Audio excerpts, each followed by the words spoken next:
Put food out in the sun, it gets dehydrated. If I put food out in the full moonlight, it gets putrefied. It putrefies really fast. And then you can also, at nighttime, when the moon is full, you can pull out a thermometer and put it out in the light of the moon, right? And let's say, as an example, the thermometer reads 70 degrees in the full moonlight. If I put it in the shade of the moonlight, it actually gets warmer. And I pull it out, it gets colder again. So the moon's light is cold. It's not hot. So it's not reflecting the sun. It has nothing to do with the sun. That's what I mean by it's own light. And that's a simple scientific experiment. Anybody can do it. Thermometer. I don't know if you've ever done it, but I've lived in the northern climates before. And a lot of times if I park my car under a tree, I'll come out to my windshield, to my car in the morning, and half of my windshield will be frozen and the other half won't be. It's happened many, many times. And I never thought about it until a few years ago, and I put it all together. I'm like, wow. The reason it frosted over is because the full moon light hit that part of the windshield, and this part was underneath the tree in the shade. So we're rotating around the Earth, the sun.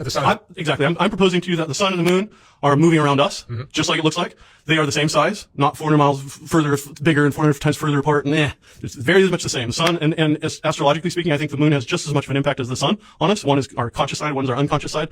One's gold, one's silver, one's hot, one's cold. From our perspective, the moon and the sun are the same size. From our perspective, but they tell us, science tries to tell us that we're going around the sun and the moon's going around us.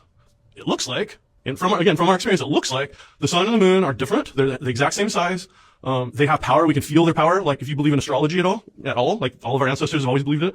They believe that the sun, the moon, and all the stars, each of the individual stars have their own power. They have their own potency that they're affecting us. So like if you're born on a particular day of the year, okay, that's your sun sign. You're a Gemini. And then the exact day that you're born will know, okay, that's where the moon was in the sky. And then they can take a picture of the entire sky. They know exactly where all the planets were the moment you were born.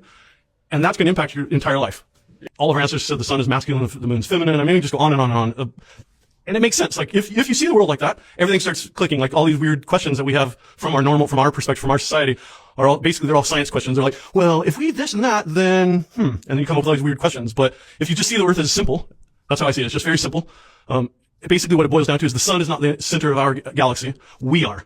The sun and the moon and all the planets are revolving around us. And not just us as a whole, but I like to tell people, like, your mom and dad told you the world doesn't revolve around you. And I like to tell them, yeah, it does, actually. It totally revolves around you. Whatever you think and believe is the world that you're going to have. Your thoughts, your perspective, the things you expect happen.